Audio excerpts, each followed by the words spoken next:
Episode opening സീനിൽ ആ വെള്ളത്തലയൻ അവനാണെങ്കിൽ അവന്റെ കൈ മുറിച്ച് ബ്ലഡ് അത് നാസുകോയ്ക്ക് നേരെ നീട്ടും.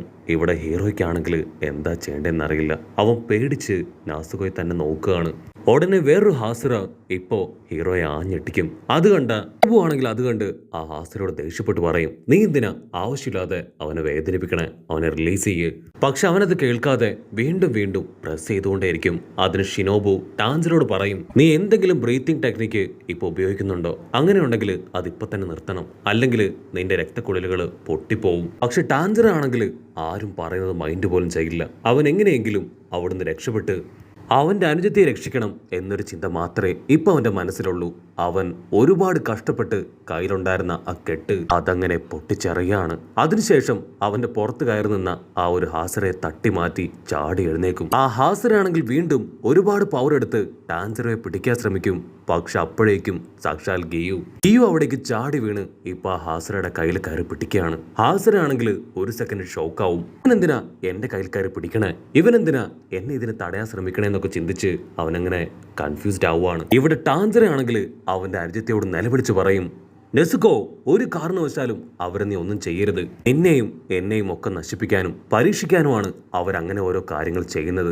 അതില് നീ വീണ് പോവരുത്. ഒരു സെക്കൻഡ് നെസുക്കോ ആണെങ്കിൽ ഹീറോ പറയുന്നത് കേട്ട് ഒരു ഇമാജിനേഷനിലേക്ക് പോവും. അവളുടെ അച്ഛനും അമ്മയും അനുജത്തിയും അനുജന്മാരും ഒക്കെ ഉണ്ടായിരുന്ന ആ ഹാപ്പി ലൈഫ് അതിപ്പോ അവളുടെ മനസ്സിലേക്ക് വരികയാണ്. നെസുക്കോ ആണെങ്കിൽ അതെല്ലാം ആലോചിച്ച് അവളെ തന്നെ കൺട്രോൾ ചെയ്യും. ഞാൻ ഒരു കാരണവശാലും മനുഷ്യരെ അറ്റാക്ക് ചെയ്യാൻ പാടില്ല. ഞാനും മനുഷ്യനായിരുന്നു. എനിക്ക് ആ പഴയ ജീവിതത്തിലേക്ക് തിരികെ വരണം. അതിന് ഞാൻ എന്നെ തന്നെ കൺട്രോൾ ചെയ്യണമെന്ന് പറഞ്ഞ് പ്രസന്റില് അവളിപ്പോ ആ ഹാസറയുടെ മുൻപിൽ നിന്ന് മുഖം വെട്ടിച്ച് തിരിഞ്ഞു നിൽക്കും. ബ്ലഡ് ഇഷ്ടമല്ലാത്തതുപോലെ ഒരു ഭാവമൊക്കെ കാണിച്ച് അവളങ്ങനെ മാറി നിൽക്കുകയാണ്. ആ ഹാസറ പോലും ഒരു സെക്കൻഡ് അതുകൊണ്ട് വണ്ടടിക്കും. ആ മാസ്റ്ററിന് പെൺകുട്ടികൾ അവിടെ നടന്ന കാര്യങ്ങൾ പറഞ്ഞു കൊടുക്കുകയാണ്. അതിനാ മാസ്റ്റർ പറയും, ഇതിലും വലിയൊരു തെളിവ് നിങ്ങൾക്കിനി ആവശ്യമില്ല എന്നാണ് ഞാൻ കരുതുന്നത്. അവൾക്ക് ബ്ലഡിന്റെ ആവശ്യമില്ല. മാത്രമല്ല അവൾ ആരെയും ഇതുവരെ അറ്റാക്ക് ചെയ്തിട്ടില്ല. മറ്റുള്ള ഡീമൻസിനെ പോലെ ബ്ലഡ് കണ്ട അവൾക്ക് അവളുടെ കൺട്രോള് അത് നഷ്ടപ്പെടില്ല. അതിനിയെങ്കിലും നിങ്ങൾ മനസ്സിലാക്കണം. അവർ രണ്ടുപേരെയും നമ്മൾ ജീവിക്കാൻ അനുവദിക്കണം. അവർ രണ്ടുപേരും ഹാപ്പി ആയിട്ടിരിക്കുന്നതാണ് നമുക്കും ഏറ്റവും നല്ലത്. മാസ്റ്റർ ആണെങ്കിൽ ടാൻജറോട് പറയും, ടാൻജറോ, നീ നിന്റെ സത്യസന്ധത അത് ബോധിപ്പിച്ചു. നിന്റെ സിസ്റ്ററിനോടുള്ള സ്നേഹം, അവൾക്ക് നിന്നോടുള്ള അടുപ്പം അത് ഞങ്ങൾക്ക് ബോധ്യപ്പെട്ടു. സോ നിങ്ങൾ രണ്ടുപേരെയും ഞങ്ങളിലേക്ക് ഏറ്റെടുക്കുകയാണ്. ഞങ്ങളെല്ലാവരും വലിയൊരു ലക്ഷ്യത്തിന് പിന്നാലെയാണ്. ആ 12 കിസുക്കീസ് അവറ്റകളെ കണ്ടെത്തി നശിപ്പിക്കുക എന്നതാണ് ഞങ്ങളുടെ ലക്ഷ്യം. മൂസാനെ കാണാൻ കഴിഞ്ഞ ഒരേ ഒരു ഡീമൺ സ്ലെയർ നീയാണ്. സോ നിനക്കും നിന്റെ അനുജത്തിക്കും ഈ കാര്യത്തിൽ പലതും ചെയ്യാൻ കഴിയും. പല കാര്യങ്ങളിലും ഞങ്ങളോട് ചേർന്ന് നിൽക്കാനും കഴിയും. ആഞ്ചറോ ആണെങ്കിൽ അത് കേട്ട് അറിയാതെ തല കുനിക്കുകയാണ്. യെസ് മാസ്റ്റർ, ഞാൻ നിങ്ങളെ തീർച്ചയായിട്ടും ആ മൂസാനെ കണ്ടെത്താനും 12 കിസുക്കികളെ അവറ്റകളെ കൊല്ലാനും സഹായിക്കാം. ടാൻജറോയ്ക്ക് ഇപ്പൊ എന്തെന്നില്ലാത്തൊരു കോൺഫിഡൻസും ധൈര്യമൊക്കെ തോന്നും. ഇതുവരെ ആരിൽ നിന്നും കിട്ടാത്ത ഒരു സ്നേഹവും പ്രത്യാശയും സപ്പോർട്ടും ഒക്കെ അവനിപ്പോ കിട്ടിയതുപോലെ തോന്നും. മാസ്റ്റർ ആണെങ്കിൽ അത് കേട്ട് ചിരിക്കും. ആദ്യം നീ ആ 12 കിസുകികളെ അവറ്റകളെ കണ്ടെത്തി കൊല്ല്. അതിനുശേഷം നമുക്ക് ആ മൂസാനെ കൊല്ലുന്ന കാര്യം അത് ആലോചിക്കാം. അത് കേട്ട് ഹീറോയും നൈസായിട്ട് ഒന്ന് ചമ്മിപ്പോവും. മാസ്റ്റർ ആണെങ്കിൽ വീണ്ടും ഇപ്പൊ ടാൻജറോട് പറയും, നീ കാണുന്ന ഹാസിറാസ് അവര് ഇവിടം വരെ എത്താൻ ഒരുപാട് കഷ്ടപ്പെട്ടവരാണ്. ഒരുപാട് ബുദ്ധിമുട്ടി ട്രെയിനിങ് ചെയ്തും വലിയ വലിയ ഡീമൻസിനെ കൊന്നുമാണ് അവർ ഇവിടെ വരെ എത്തിയത്. മറ്റുള്ളവരെല്ലാവരും അവർക്ക് ബഹുമാനം കൊടുക്കുന്നത് നീ കണ്ടില്ലേ? അതുപോലെ തന്നെ ആവണം നീയും അവരെ ബഹുമാനിക്കണം. അതിനുശേഷം മാസ്റ്റർ ആ ഹാസിറാസിനോട് പറയും, നിങ്ങൾ വളരെ മോശമായിട്ടാണ് ഇവനോട് പെരുമാറിയത്. ഇനി നിങ്ങളുടെ ആരുടെയും ഭാഗത്തു നിന്ന് ഇവനും ഇവന്റെ സിസ്റ്ററിനും യാതൊരു ബാഡായിട്ടുള്ള അനുഭവങ്ങളും ഉണ്ടാവാൻ പാടില്ല. അതിനാ ഹാസിറാസ് ഓക്കെ പറഞ്ഞ് തല താഴ്ത്തി നിൽക്കും. മാസ്റ്റർ ആണെങ്കിൽ ഹീറോയോട് അവിടുന്ന് പോയിക്കൊള്ളാൻ പറയും. ഷിനോബു ആണെങ്കിൽ മാസ്റ്ററിനോട് പറയും, ഓൾറെഡി ടാൻജറോയ്ക്ക് ഒരുപാട് പരിക്ക് പറ്റി. അവനെ ഞാൻ എന്റെ വീട്ടിലേക്ക് കൊണ്ടുപോയി ട്രീറ്റ്മെന്റ് കൊടുക്കാം. ഹീറോയ്ക്കാണെങ്കിൽ അതൊട്ടും ഇഷ്ടാവില്ല. അവൻ ദേഷ്യപ്പെട്ട് ആ വെള്ളമുടിക്കാരൻ ഹാസിറ അവനെ ചൂണ്ടിക്കാണിച്ച് മാസ്റ്ററിനോട് പറയും, ഇവൻ ദുഷ്ടനാണ്. എന്റെ സിസ്റ്ററിനെ ഇവൻ ഒരുപാട് ദ്രോഹിച്ചു. എനിക്കിവനോട് അതിനെന്തെങ്കിലും ഒരു പ്രതികാരം ചെയ്തേ പറ്റൂന്ന് പറഞ്ഞ് അവൻ അവിടെ കിടന്ന് ബഹളം വെക്കുകയാണ്. ഉടനെ മൊയ്ച്ചിറോ എന്ന് പേരുള്ള ഒരു ഹാസിറാമ അവനാണെങ്കിൽ ഒരു കല്ലെടുത്ത് നമ്മുടെ ചെക്കന്റെ മർമ്മത്തിലേക്ക് വലിച്ചെറിയും. ബോധം കിട്ടി താഴെ വീണ നമ്മുടെ ചെക്കനെ ആ സർവൻസ് അവിടുന്ന് തൂക്കിയെടുത്തോണ്ട് പോവാണ്. പക്ഷെ സർവൻസ് ആണെങ്കിൽ ഇപ്പൊ അവനെ പിടിച്ചു വലിച്ച് അവിടുന്ന് കൊണ്ടുപോകും. മാസ്റ്റർ ആളുടെ അസിസ്റ്റൻസിനോട് പറയും, മാസ്ക് മാൻ ടമായക്ക് നിങ്ങൾ ഇന്ന് തന്നെ കത്തെഴുതണം.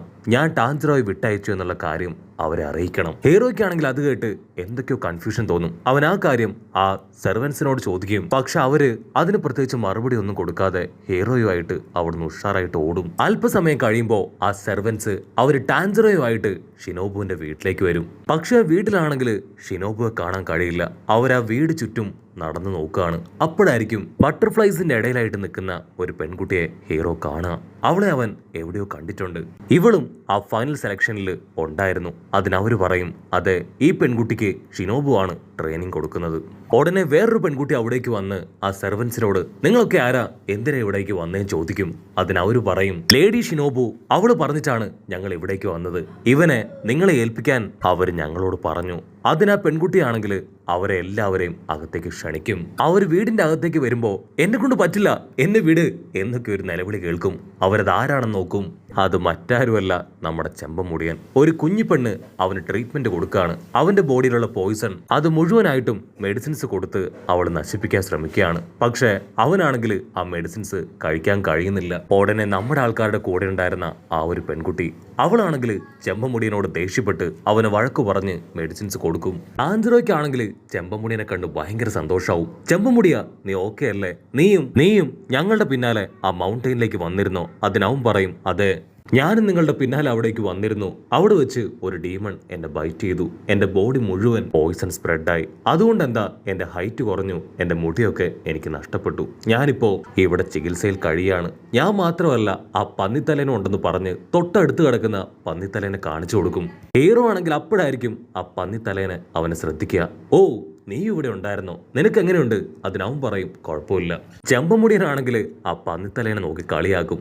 അവനെ ഒരു ഡീമൻ കഴുത്ത് ഞെരിച്ച് കൊല്ലാൻ ശ്രമിച്ചു. അതുകൊണ്ട് എന്താ അവന്റെ ശബ്ദം പോയി. മാത്രമല്ല അവൻ ഒട്ടും പവറില്ല എന്ന് പറഞ്ഞ് വന്നത് മുതലേ അവൻ കരച്ചിലാണെന്ന് പറഞ്ഞ് അവൻ പൊട്ടിച്ചിരിക്കും. അതിന് ടാൻജിറോ അവൻ ആ പന്നിത്തലേനെ സമാധാനിപ്പിച്ച് അവർ 3 പേരും ഇപ്പൊ അവിടെ കിടക്കും.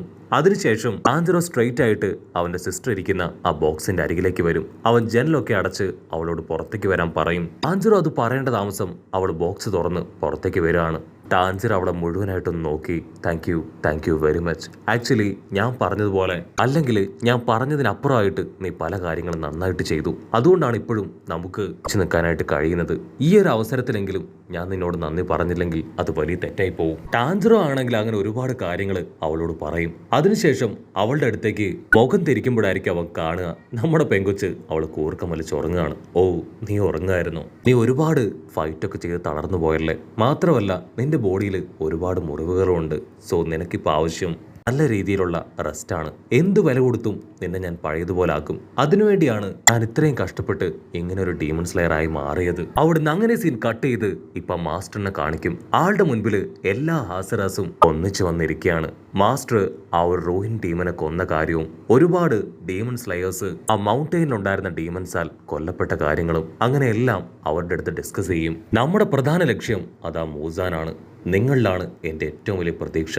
9 ഹാസറാസ്. നിങ്ങളുടെ പവർ കൊണ്ടും കഴിവുകൊണ്ടും മാത്രമേ അവനെ തകർക്കാനായിട്ട് കഴിയൂ. അവിടുന്ന് അങ്ങനെ സീൻ കട്ട് ചെയ്ത് മാസ്റ്റർ ആളങ്ങനെ തരിച്ചിരിക്കുന്നതോടു കൂടെ ഈ ഒരു എപ്പിസോഡും അവസാനിക്കുന്നു.